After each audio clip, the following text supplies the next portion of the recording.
سلام، ببین کیا اینجان. خوش اومدین به افسانه امروز.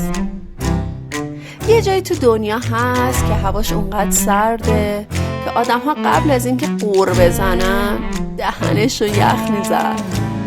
اونجا نورسیا زندگی میکردن. نروژ، سوئد، دانمارک و ایسلند، همون شمالی هایی که زمستونشون آخر نداره. برای همین نصف شخصیتشون ترکیبی از قهوه غلیظ و افسردگی فصلیه. خدایان خودشونو داشتن، ولی نه از اون خدایانی که کامل و بی‌نقصه.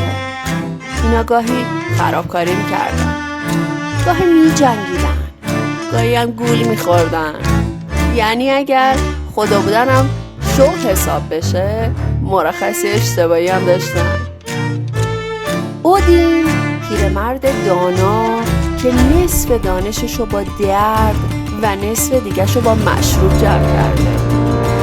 سور بدنساز رسمی جهان نورسه. چکش هم داشت، اما مغزش همیشه بیدار نبود. و لوکی همون آدمیه که اگه تو جمع ببینیش میفهمی قراره یه اتفاق داغون گوهبار بیفته.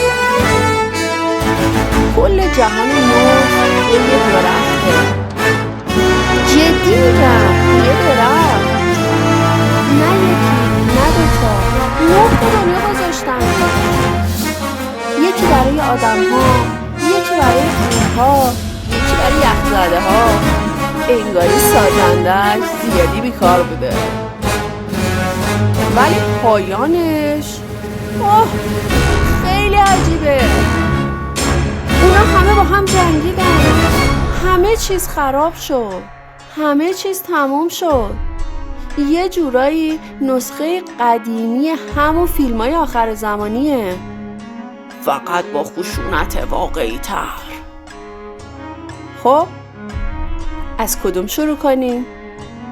اودین فیلسوف، سور ورزشکار بی‌حوصله، یا لوکی که هر جا هست درد سر پشتشه؟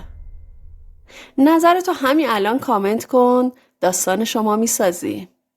با امید دیدار.